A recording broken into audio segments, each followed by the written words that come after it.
What's up, guys and gals? Welcome back to the Nerd Castle. Today in the world of indie games, we're going to be taking a look at a title called The Bloodline. This is one of the more unique RPGs on Steam as of right now, and honestly, it's one of those titles that's been in development now for about 6 or 7 months, years before that, but it's been released in early access for a while. And it's an open-world RPG that focuses just on pure mayhem. It's got a Vermintide-style combat system.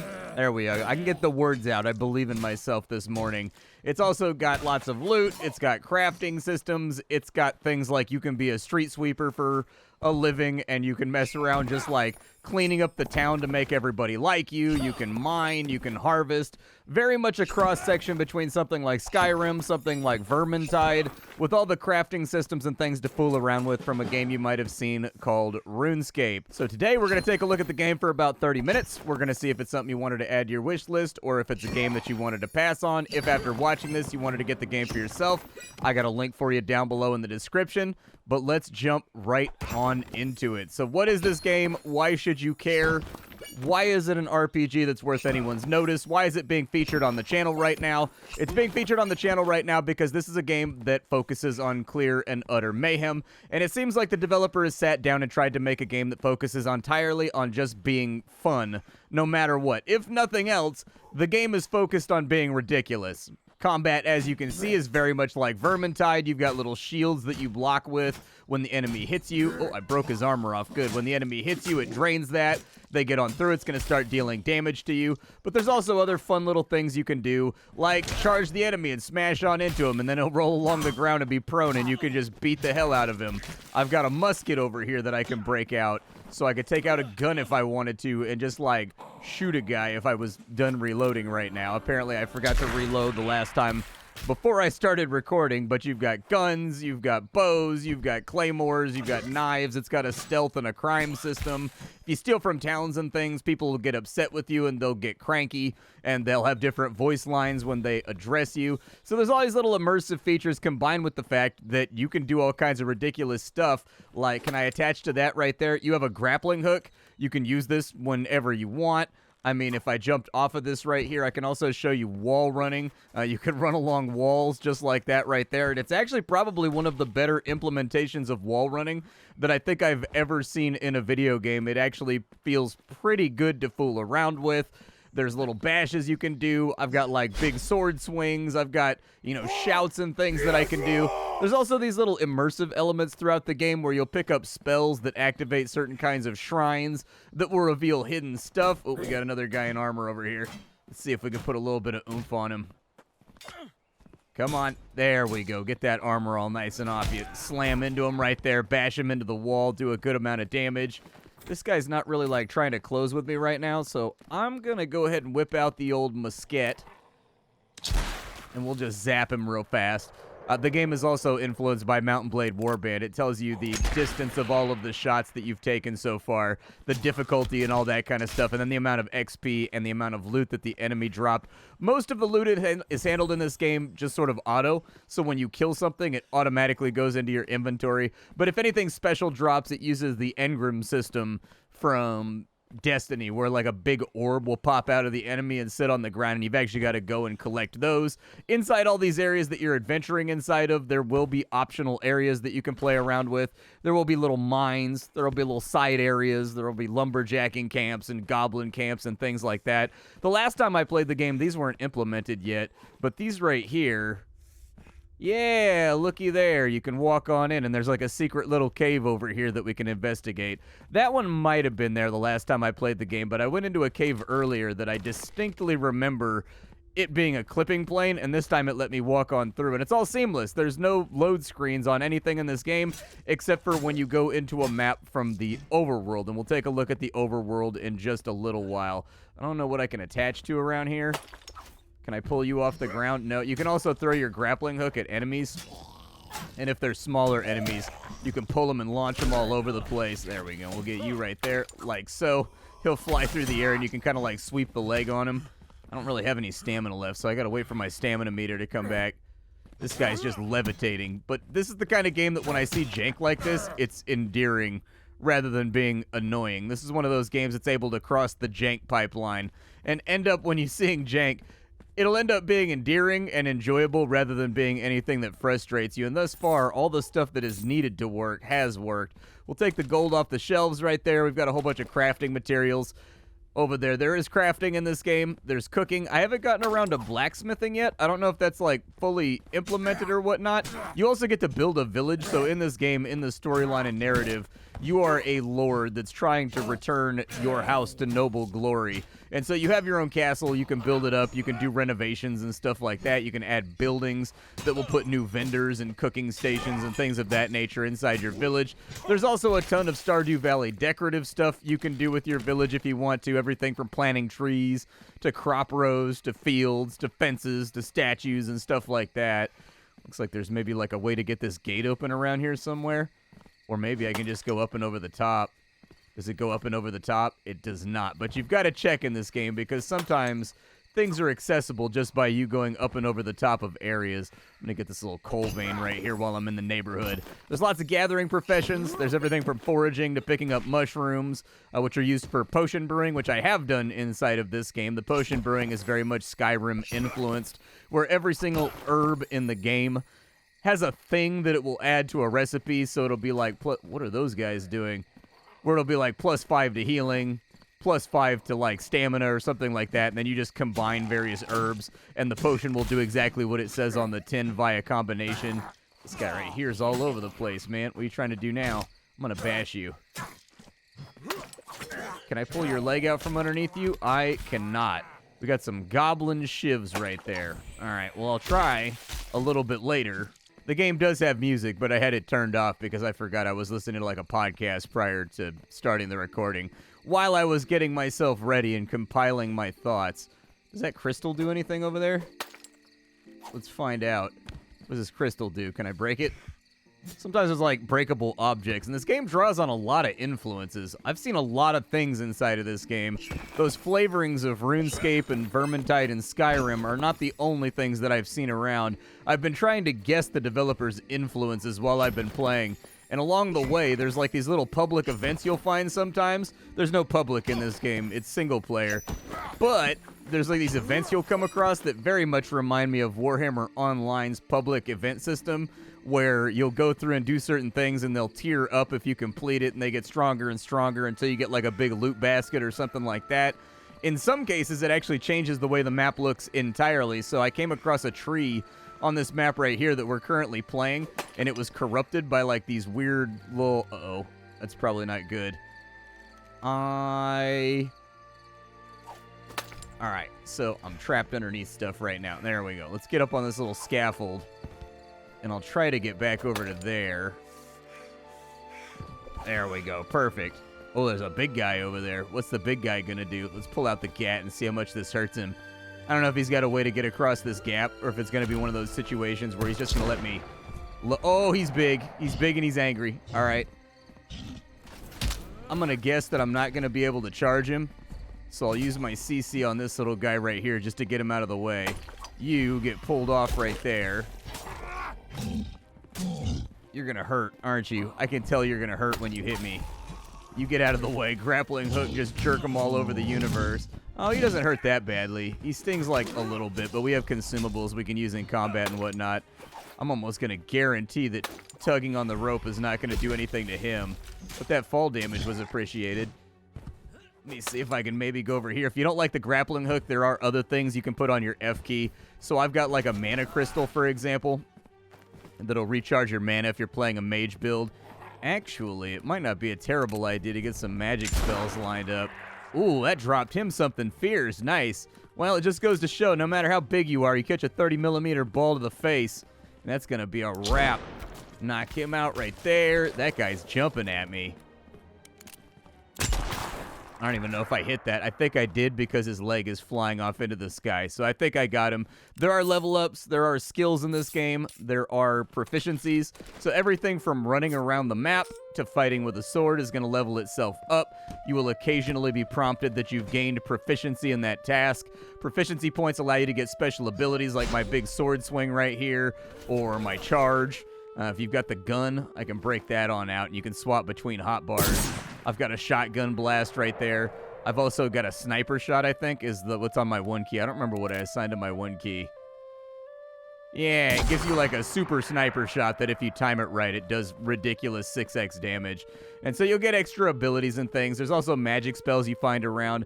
I haven't looked at the magic tree altogether that much, but I'm guessing, yeah, there's a whole bunch of different types of magic you can do inside the game. I haven't done anything with it so far. I think I've only leveled it up once. I do like electromancy, so I think I would strongly consider that. I can channel a spark. I can do an arc bolt, a short-range bolt that hits an enemy and arcs to other enemies. An orb of energy that will seek out enemies that tread too close and might electrify them. Let's go for that right there. That sounds good. And then we'll take it on back to the skill book. And I'll break out the magic tree over here. These are all the spells that I've pulled across right now. Some of them are just for fun. So there are some polymorph spells and things that you can do to turn yourself into various animals and things around the map. Yeah, that was pretty fun. I want to do that again. There we go. Zap his ass up. Perfect. Nope. Well, shoot. Now I feel kind of foolish for taking the gun. The zappy ability is pretty sick. Is there any loot around here? I don't even know what this place is, but I guess we'll get to the bottom of it. Few more goblins in here. Zap you up. Drop them. Zap you. It looks like there's no cooldown on it, really. It's only got like a 2-second cooldown, so I'm going to spam that thing. It's extra supplemental DPS, and I'm here for it. Zap you and get rid of you. Nice little rug over here, but it doesn't look like there's anything. Was there anything on that table over there? Hold on. I see thingies on a table. Loose loot is one of my favorite things in video games, and I love it when developers do it. So we've got a copper ingot right there. We've got old parchment paper. Got a little bit of cash money cheddar stacks. Another old parchment, a pack of nails, nuts and bolts. So it looks like somebody was doing some light renovation around here. And probably a good idea. It seems like there's a lot of load-bearing surfaces around that probably haven't been taken a look at by a contracted professional in a good long time. Looks like I can get up and in over there, too. Oh, I see treasure chests. Yeah. All right. Well, let's see what we can pull off here. We'll grapple on over here. And yeah, that's looking like a spicy chest right there. That looks like the good stuff. What is this guy? Ooh. Ah. It's giving us 2 forging hammers. Not quite as explosive as I was hoping it would be. But that's life. Well, that broke when I threw it down there. Cool. Well, let's just wall run our way back, I suppose. Up to the top of the stairs, and is there any particular reason we wanted to be up here, or was it just being used as a scaffold to show us that over there? I think it was. All right, well, let's get on out of the cave, and we'll keep on exploring this area. I don't think we went up that way, so if we can kind of, like, sneak our way up that way, I'd be here for it. I accidentally hit the consumables key. Gotta swing outwards. And then, yeah, it looks like there's something up here. I'm all out of stamina, though, so I can't jump. There we go. Everything in this game costs you stamina, and I think I have a level up ready to go. When you level up, it's very simple stuff. You just go through and you pick whether you want health, or whether you want mana, or whether you want stamina. I'm going to keep increasing stamina like wild, because I feel like my stamina is always falling apart on me. I don't know if maybe there'd be like a switch or something up here that I could flick that would open those gates over there. I don't know how to open those gates. Doesn't look like there's any kind of like gate switches or anything up here we can play around with. There we go. Knock his ass out. That's what happens when you run on me, bro. You get dropped. We're the king of the realm. Okay, not technically the king, like a lesser noble, but still. Well, I think we are actually the king, because I'm going up to the top of this mountain right now to like conclude my christening or whatever that will like officially make me the kingly guy. Impacts and combat in this game all feel pretty good. I haven't really had any problems with it. Gunshot sounds sound great. Weapon sounds sound good. They all have impact. They all have weight. They all feel pretty good to me. Oh, it's nighttime out here now, huh? All right, well, let's get you disrobed. Damn, bro, slow down. This is not that serious. Health looking a little bit mangy right now. I got any consumables I can eat? I gotta have some food or something around here.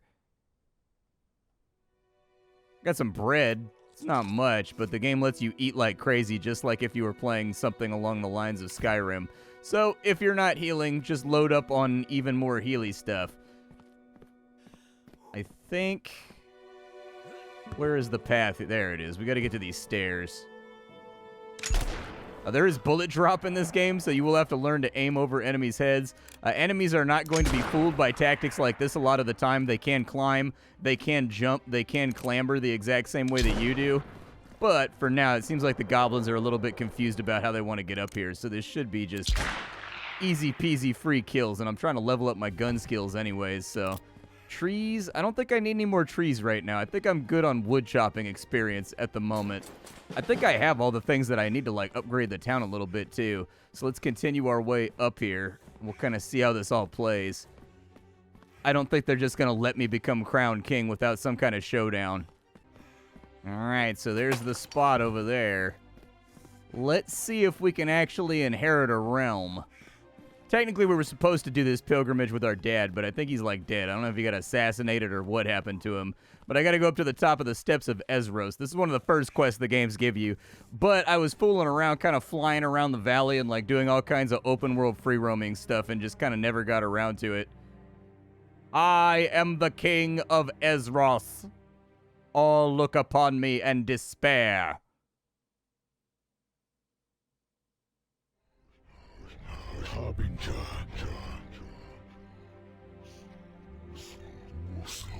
The death knell tolls. Yet it is time. The deafening voice of Esros thunders through the sky, but only you can hear him. Every word he utters makes the earth shake under your feet. Harbinger, how good it is to see you. Who are you? He lets out a booming laugh, and you clasp your hands over your ears, but it does nothing to silence his voice. My child, I am Esros, the god of wisdom and foresight, and my blood runs in your veins. I come bearing bad tidings, I'm afraid. A fog is beginning to cover my visions upon the future of the realm. Without a firm tether between our blood, your ability to tap into my power will be greatly hindered. Okay. The quest log is overlaying right here. You probably want the quest log to fade out since you've got these in the same spot. Either that or shift them over to the other side. How can we strengthen the tether? Warp stones have been appearing throughout Udros. The mere existence of these stones makes it difficult for us to maintain our tether. How can I find them? That is something we're going to test right now. As you approach the steps, I felt a strain on the tether. I suspect there's a warp stone within the caves under the steps. Find the entrance to the caves and see if you can locate the warp stone. If you do find it, destroy it. I will do that. These warp stones are enchanted by strange magic from the realm of the unforgiven. Thousands of souls are contained in the heart of every stone. To properly destroy them, you must perform a prayer. I will teach you it now. Bear with me. A cold shiver runs up your spine, emanating throughout your skull. You feel hands lay upon your head, followed by an unfamiliar feeling that flows through your body, almost like a warm liquid under your skin. I peed myself, didn't I? You open your eyes, tears flowing down your cheeks. You were given knowledge. Use it to destroy any warp stones that you come across. Make haste. We have no time to lose. All right, so, like, where's this cave thing it wants me to investigate? I think I saw a cave down there. Oh, was it the cave that I was literally just in? All right, fair enough. There is fall damage in this game, but you can tether to the ground to stop yourself from getting hurt. So, like, it functions on Deep Rock Galactic rules. The downwards gravity doesn't matter so long as you're attached to a rope. It was in the cave that we were just in, so I kind of got ahead of myself, I suppose. The game is filled with achievements. Everything from running a certain distance to spending a certain amount of time airborne is inside of this game. And the nice thing is it has weaponized achievements as well. The achievements actually give you XP, pretty sizable chunks, like the same amount as doing a quest. And they also give you gold, so you can financially, support yourself with all these weapons for the hackings and the slashings and the wanton murder hobo. Alright, well, let's bust up this stone, I guess. Oh, yeah, I have to use the prayer, don't I? Alright, let's put that in the skill book, and we'll just put the prayer, like, on the 5 key right there.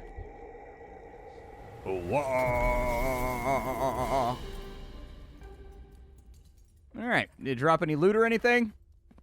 Now that you've restored your tether with Esros, you can glimpse into the future and see what events await you. Oh, so I've got like a Time Lord thing going on.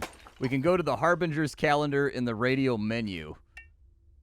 Oh, so it'll tell me where the events are happening on various maps. Gotcha. So this is actually going to help you track down things to do inside of the game. And apparently from what it's telling me in the tutorialization, if we ignore some of these events, bad things will happen. Like the map will be inexorably changed into like a new form or something like that, which is kind of a cool emergent way for the universe to interact. I like that a lot. But let's get back outside. I originally came here to hunt some bandit that stole some guy's pickaxe. That's like an heirloom pickaxe. And it's daytime now. I don't know if I fixed the universe or what happened, but it's daytime now. That's good, because I'm filming, and having daytime when you're filming is good. Oh, okay, never mind. The rope doesn't save you. I was wrong. I made a mistake. I messed up real bad. I don't feel good. I think I need an adult. Yeah, zap them up, dude. There we go. Get them all off my business right now.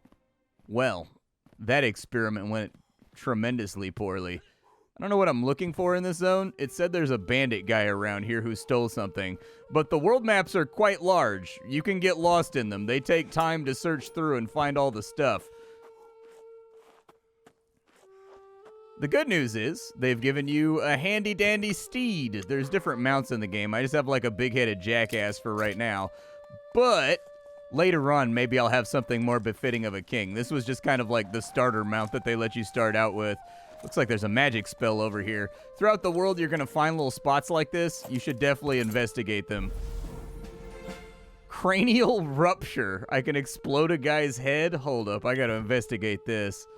Let's see here. Can be used with any weapon. It ignites the target's insides, and a magical stream of fire will make their head pop off when they die. The game is full of fun things like that. There's a skill for two-handed weapons that's a passive that makes it so when that you decapitate people, their head becomes a flying projectile that seeks out other enemies and deals damage to them. As I mentioned previously, the developer of this game seems to be only entirely focused on things that are a spectacle and things that are really fun and things that are really ridiculous and will generate humorous clips. And I think that's a really good way to develop a game. Like, there's a lot of people that forget about, there's this idea in tabletop gaming called the rule of cool, where if it's cool, you should probably let your players do it because it makes them enjoy the game more and it makes them have fun. That looked like a druid circle for a second, so I thought maybe I could turn it on or something. What's over here, a beetle? All right, I don't know why I want to pick up bugs and stuff, but I guess I'll pick up a bug. This area does have mild druidic vibes to it, doesn't it? Can I get a birch log in here? I don't know if I need those for anything, but I'll go ahead and grab them. There's no bad guys around. The magic beetles. All right. I don't know what I want said magic beetles for, but the Azure Lover. Cool, cool. Go ahead and pick that up. Don't want to know how that mushroom got its name. Definitely feel like there was some debauchery involved.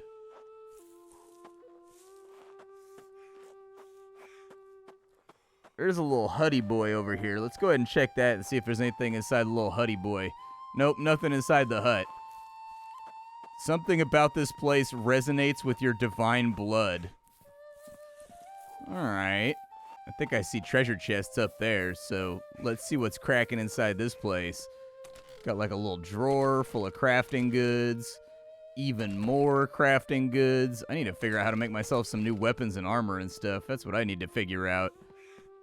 There is lore around so that you can learn about locations. That's probably a hint or something as to how this place functions, but since we're doing a video, let's see what's on the top floor here. Anything worth sifting through? Because I am kind of the guy when it comes through sifting piles. Finding what is worthwhile.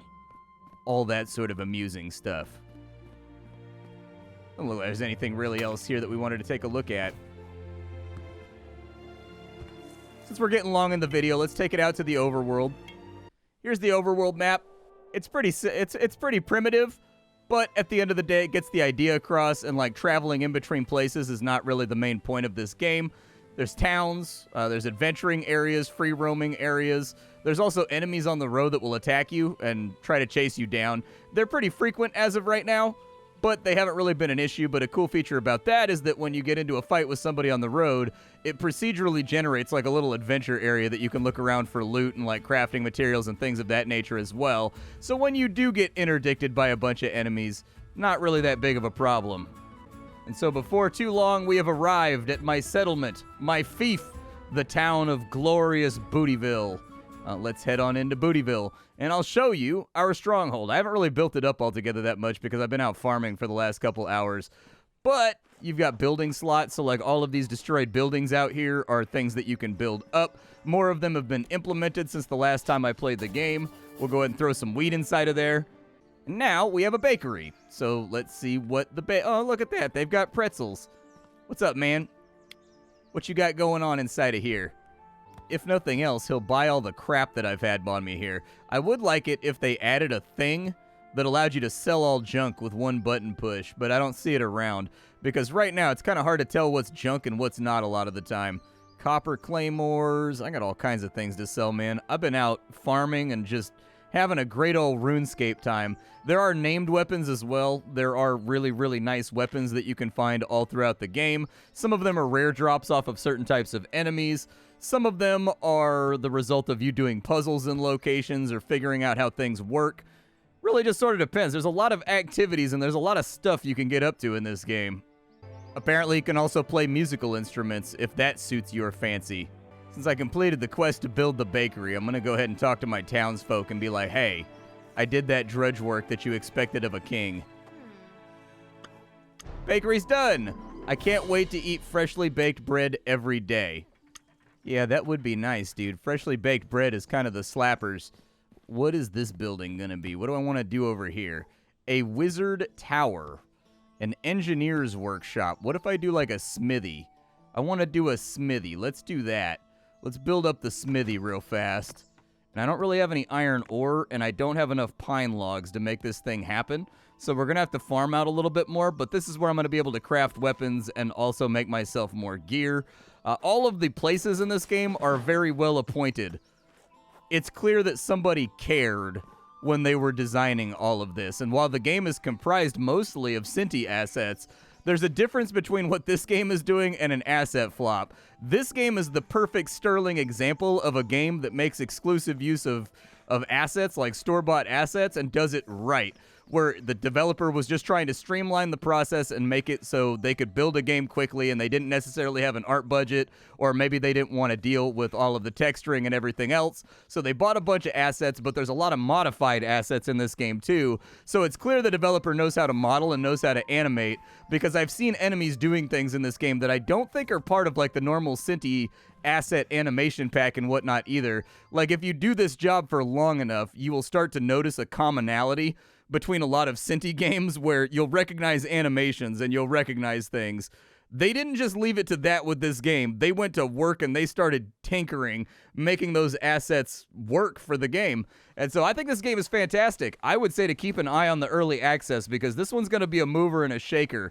Just from what they've got right now, 6 months into their early access, the game is already a bop. Like, it's fun to play. It's enjoyable. There's a lot of stuff to do. There's a lot of things to dig in and to consume and to participate in. There's a lot of great ideas being implemented here. And most importantly, the entire game is built around, like, what if every aspect of a game was fun? What if everything was just awesome? And what if it was all a spectacle? And what if exploration was always rewarding? And what if your abilities were Dragon Ball Z powered up and you could knock enemies across the entire arena and slam them into a wall with your kingly god powers, like your demigod powers? Just a lot of great stuff going on with this title. And so check it out. It's called The Bloodline. Hopefully you guys enjoyed it. My name is Splattercat. I sift through the pile to find what's worthwhile in the world of indie games every single day so that you don't have to. Today it was The Bloodline. Tomorrow it's going to be something else. Thanks for hanging out with me, and that's about all I got for you. Take care, folks.